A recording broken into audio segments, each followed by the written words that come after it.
In the headlines, reactions trail presidential election petitions tribunal verdict. Borno State government prescribes 7-year jail term for political thugs. Police arrest 10 over killing of Ekiti University nursing student.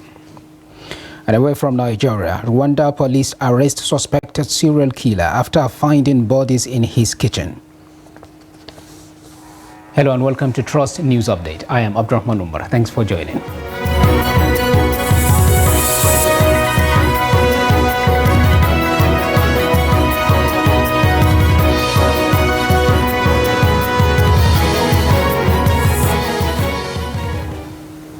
And now the news in full. Following the judgment of the Presidential Election Petitions Tribunal, which upheld the election of President Bola Tinubu as the winner of the February 25th presidential election, Nigerians have continued to express their views on the verdict. Trust TV's Ado Musa gets the reaction of some of the residents of Jos and now reports. The Presidential Election Petitions Tribunal upheld the declaration of President Bola Tinubu as the winner of the last presidential election by the Independent National Electoral Commission. But the candidates of the PDP, LP and APM were not satisfied with the victory of Tinubu.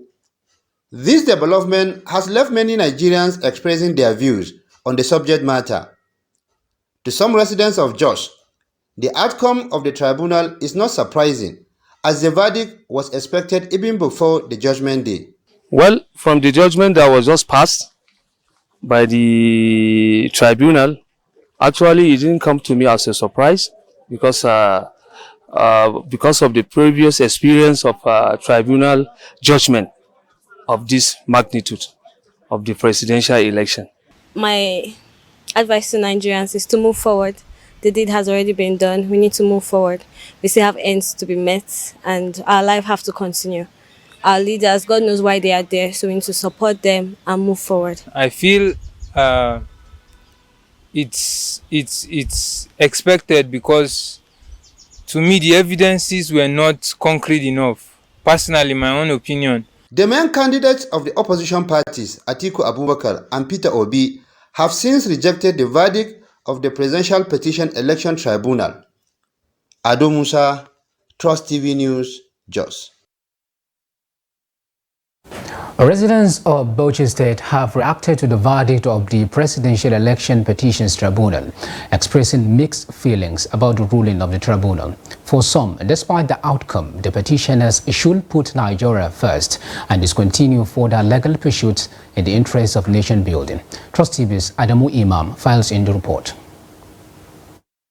Presiding judge of the Election Tribunal, Justice Haruna Zamani, led 4 other judges in dismissing the major planks on which Peter Obi rested his petition, challenging the victory of President Bola Tinubu of the All Progressives Congress in the 2023 general elections.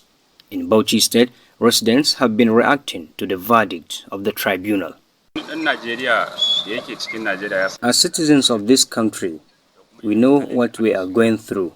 However, we accept the outcome of the election and the subsequent verdict of the tribunal because God chose him to lead us. My appeal for those who won is that they should make sure they work for the masses of this country and not siphon Nigerians' wealth and enjoy it with their families in the name of leadership. Since there are constitutional provisions for redress, if the judgment is not favorable to the petitioners, they can approach the Supreme Court. Our position is that if the judges did justice to the petitions, people should accept the verdict in good faith. It is not our wish in any case to lose, but God has already predestined what is going to happen. Those that won and lost at the tribunal should think about Nigeria and move the country forward. Let everybody go back and exercise more, because the fact we have not lost hope. We are coming back. In fact, we'll win the battle. At least before 3 years now, we'll enter under election. The tribunal also rejected 10 out of the 13 witnesses presented by Mr. Obi and ruled that the judgment of the U.S. Direct Court in Northern Illinois ordering the forfeiture of $460,000 being connected to proceeds of narcotic does not disqualify Tinubu from participating in the last general election. Samani stressed that the judgment was not given in a criminal case, adding that the decision does not amount to conviction as envisaged under the Nigerian Constitution. Adam Imam, Trust TV News, Bauchi. In the meantime, Senate President Godswill Akpabio has urged opposition to accept the judgment of the Presidential Election Petition Court, which on Wednesday affirmed the victory of President Bola Tinubu in the 2023 presidential election. The five-member panel of justices presided over by Justice Haruna Zammani dismissed the petitions of Atiku Abubakar of People's Democratic Party, Peter Obi of the Labour Party, and the Chichi Oje of the Allied People's Movement, and declared that Tinubu was duly elected. Akpabio, in a statement by his media office on Thursday, described the court verdict as an affirmation of the popular mandate of the Nigerian people for the Tinubu-Shettima ticket as delivered by the polls in February. He noted that the court painstakingly evaluated all the issues raised by the petitioners and delivered a clear verdict on the integrity of Nigeria's electoral process.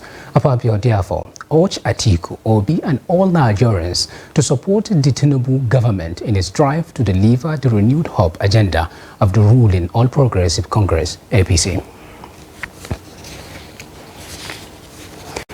Member representing Isiokot-2 Omoani-Achu Federal Constituency of Abia State in the House of Representatives, Amobi Oga, has rejected the judgment of the National Assembly Election Petitions Tribunal, which upturned his victory. The tribunal, which sat in Umuahia, had nullified Amobi's election and declared the All Progressives Congress APC candidate and current Minister of State for Labour Nkiruka Oyejoja as the winner of the election for alleged non-compliance with the provisions of the Electoral Act. But Amobi, while reacting to the verdict in a statement in Abuja on Thursday, described the judgment as strange and a miscarriage of justice, adding that he will appeal the verdict. Amobi further said he was confident that the desperation and mischievous attempt to scuttle the will of the people will be upturned by the justices of the appellate court. Meanwhile, President Bola Tinubu has commended Indian investors for significant investment pledges amounting to nearly $14 billion committed during Wednesday's Nigeria-India Presidential Roundtable and Conference in New Delhi, India. The president, in addition, finalized a new $1 billion agreement to bring the Defense Industries Corporation of Nigeria, DICON, to 40% self-sufficiency in local manufacturing and production of defense equipment in the country by 2027. The upgrade of DICON is expected to be implemented through a comprehensive new partnership with the managing arm of the military-industrial complex of the Indian government. Kendi Amadou reports. The underlying principles of President Tinubu's 8-point strategy are the promotion of growth and job creation, poverty reduction, food security, improved access to capital, inclusivity, business and citizen security, and fair play on the foundation of rule of law and anti-corruption. President Tinubu says though there is no free lunch or shortcut, there are good economic policies for the investors. He is therefore urging the Indian businessmen not to procrastinate, as trade and investment opportunities are enormous. Don't be frightened about investments in Nigeria. Bring it home. Ask your questions. Make your requests. The trade and investment opportunity is enormous. I have a team, and I am the captain of that team. I assure you, we solve problems. Prospective Indian investors are encouraged by the president's economic reforms since he came to office, which included unification of the FX market and the freeing up of crucial capital to upgrade public infrastructure. But they are particularly impressed by his drive to attract capital to Nigeria. I am truly deeply touched by your openness by your invitation to call Indian businessmen to set up as a citizen in Nigeria. Importantly, to tell them that you are there to listen to their problems and that you, as the captain of the country, will resolve those issues for the benefit of all Nigerians as well as the investors. President Tinubu has emphasized that Nigeria is open for business and seems ready to remove all bureaucratic bottlenecks to ensure that the largest economy in Africa attains its full potential. It would seem that on this Indian shuttle, the Nigerian leader's enthusiasm is catching on. Kehinde Amudu, Trust TV News. Borno State Governor Babagana Umar Zulum has assented to the state's Criminal Justice Administration Laws 2023 Amendment Bill that prescribes 7 years imprisonment for anyone guilty of political thuggery. The governor assented to the bill alongside 8 other bills passed by the State House of Assembly at the Government House on Wednesday in Maiduguri. Zulum said it was a proactive measure taken to curtail the increase in the number of reported cases of rape and political thuggery in the state. He noted that within the last 4 years, the executive had sent over 80 bills to both the 9th and 10th Assembly. Zulum commended the State Assembly for the cordial working relationship accorded him as the governor of the state. Presenting the bills for assent, the Speaker Abdul Karim Lawal said in the 9th Assembly, the House received a total of 67 bills, among which 64 bills were passed, while the remaining 3 bills were passed by the 10th Assembly.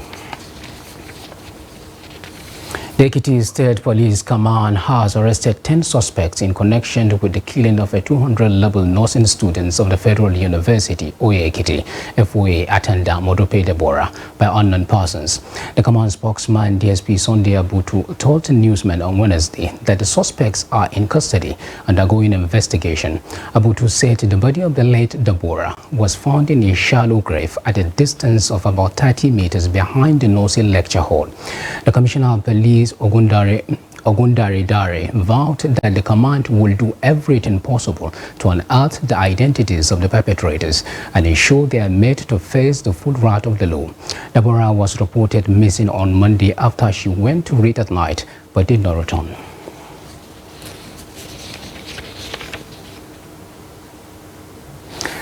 Police have disrupted the protest by students of the University of Lagos to demand the reversal of the fee hike in the institution. At least 4 students identified as Femi Adeyeye, Philips Olatunwo, Giwa Timitope, and Ayodele Adu were arrested by policemen. They were later taken to Panti police station. Students on Wednesday gathered in their tents to protest the decision of the university to increase the payable fees from 26,000 naira and about 76,000 naira to between 120,750 and 240,250 naira, depending on the course of study and levels. The management of UNILAG had earlier warned that the protest may lead to the closure of the institution, directed that all grievances should be channeled through the Dean of Student Affairs, who is officially empowered to interact with students. Some of the student leaders speak on the protest. We are giving them ultimatum of 48 hours to revert the hike in fee. We want a total revert. We don't want partial stuff now. We want total revert. We don't want reduction. We don't want reduction at all. We won't want them to say, okay, from 110 we are bringing it down to 90. We want them to take off everything immediately. So now we are giving them 48 hours to do that. Once they refuse to do that, they will hear from us. We have been here and we are making just one demand, that the VC should step out and look us in the face and address this issue. We are making it emphatically clear that she should explain to us why she contravened a presidential order. That is the question. Why did she contravene a presidential order? The Grand Commander-in-Chief of the Armed Forces of Nigeria gave a directive that all federal institutions should suspend any form of increment in all federal institutions. But yet, she stood adamant as an act of indiscipline. We are here early in the morning at UNILAG Junction, converging, expressing our grievances They came in number, the police officers. He addressed us. While addressing us, he gave the order to shoot at sight. We are not vagabonds. All you can see with us is our placards and the banner while singing solidarity songs. As present as I'm addressing the media now, about close to 10 persons, we don't know their whereabouts. And how the police officer are going to make protest a criminal matter. Protest is my constitutional right. I don't have the right to write any officer, any security apparatus to notify them that I'm protesting. Even the present situation of the country is not palatable. It's unbearable. Let the children of the poor, let us breathe. You're watching the news update on Trust TV. Coming off after the break, we take a look at how putting food on the table remains a big challenge for physically challenged persons in the country. Details of these and more after the break. Do stay with us.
Welcome back. If you are just joining us, this is the news update on Trust TV, and here is a recap of some of our top stories.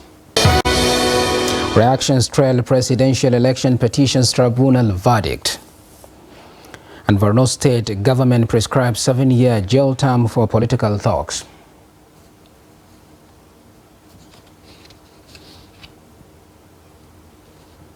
Now to more news. The need to ensure that driving schools in the nation's capital, Abuja, are FRSC compliant as a way of churning out responsible and professional drivers has again been brought to the fore. This follows cases of road crashes in the FCT, which many blame on driving schools that may not have passed all the necessary checks of the FRSC, as well as drivers' attitude. Noel Samson has more. A good driving school helps a would-be driver transform into a safe and responsible driver. Along with different driving techniques, they are also taught about the necessary skills to drive safely. This helps ensure safety for not only the driver and the vehicle, but also for everybody else on the road. Hence, they need to go for the one that's accredited by the FRSC. When you go through the driving school, you'll be given a certificate after you have attended 26 sections. And after attending the 26 sections, you'll be given a certificate. And on the certificate, there is a special number for you. And it's the number that you key in the portal if you want to get your driver's license. So there's no way you can bypass driving school if you want to get a license. With Abuja being ranked second nationwide in terms of road crashes, questions have been raised about the attitude of drivers in the FCT, as well as the quality of driving schools in the city. You must be registered with CAC, that's Corporate Affairs Commission. Then you must have a vehicle that have dual control. You must have that dual control means that you have the steering by this left side. You also have the same thing at the right side. Then you must have a simulator, which otherwise can call a dummy vehicle. you must have a course manual. You must have licensed instructors. You must have the highway code. You must have the traffic laws and regulation. Then you must also have an admin office. You must have a range. A range is where you can teach somebody how to drive. You must have an office or a classroom for the students. Some drivers in Abuja, some of them don't go to driving school. Some of them just wake up one morning, okay, I can drive. You understand? Especially nowadays, you see that some drivers now, they're using automatic. You know, automatic is not that hard now. So when they just wake up one morning, it's in automatic, I can move it now. It's not to just sit down and control before you know they'll start driving.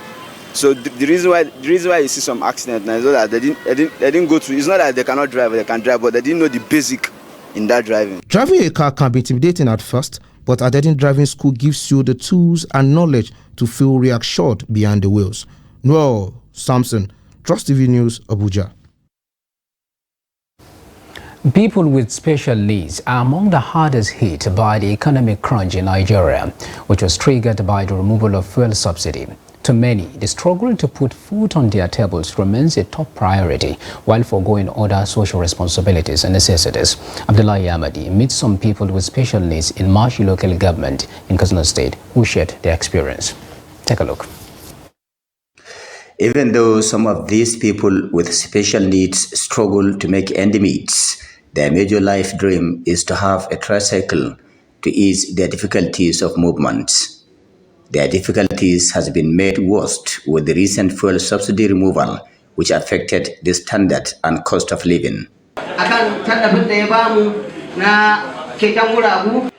This is the first time in history people with special needs are considered in anything from the government. Many of us are feeling the crunch as we go to bed on empty stomach. However, we are now carried along. We have over 5 special advisors and 4 special assistants in this local government alone. We thank God.